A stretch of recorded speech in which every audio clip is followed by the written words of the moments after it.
Hey everyone, welcome to the Weekly Word again. I'm Pastor Jonathan Hatt, and tonight I just want to talk to you about how we deal with fear. Now, fear not or have no fear is the most repeated phrase in the entire Bible over and over and over.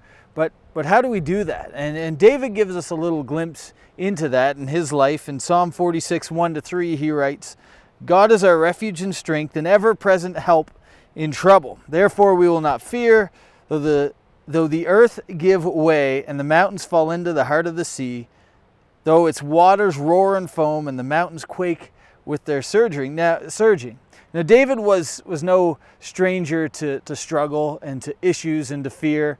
We know that he faced a lot of issues, even from a young age, going after Goliath. He had to go against what everybody else was fearing. He just stepped up to it.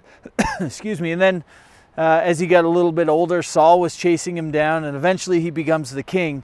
But here we have even this prophecy into what the future holds. And he gives us indication about the mountains falling into the sea and the earth giving way and waters roaring and foaming and all these things. He says there's going to be turmoil, there's going to be issues, there's going to be struggles. He can find safety in the midst of all those through clinging to God, through going to Him in those issues and those struggles. David knew that in the midst of all the craziness and all the chaos and even things that were to come, he could find comfort and peace and calmness, even though all that was going on around him, because he knew where his strength stood and he knew what was greater than all those fears. Now, I don't know if you know this about me, but I really, really hate clowns. I'm scared of clowns, hate clowns.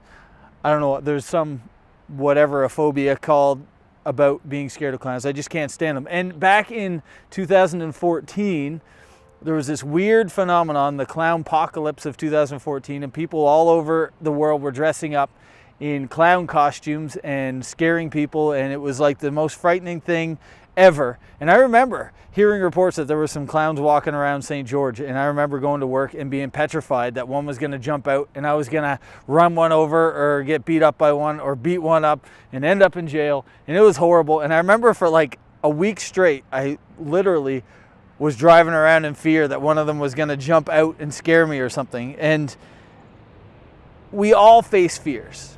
We all have issues, we all have struggles, we all have things that we worry about. Some things that we're dealing with right now, and sometimes we worry about the future and about issues that are coming down our way, or we worry about the world and all the chaos of the world, and we worry about the things that are happening and what will happen to our children and our grandchildren, and we worry about all these things.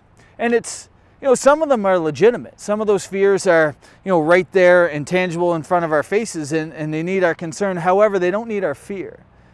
Because in the midst of all those, no matter whether it's something we're dealing with right now or something that we're worried about down the road, we know that we can take comfort and refuge in knowing that God will help us through those things and help us deal with those struggles. You don't have to struggle alone. You don't have to be in those situations that cause so much fear alone. Realize that He's with you every step of the way, and His Word says that He'll never leave us nor forsake us. We need to trust in Him. So my challenge for you this week is to identify those things in your life that do instill fear, that do instill worry in your life, and that you spend a lot of time on, and see about making the steps to give those to God, to trust in Him, that you can unload those onto His shoulders, and He'll help you with it, and He'll help you deal with those fears. And you'll find that your strength in Him will increase day by day, moment by moment. But trust in Him and realize that God loves you.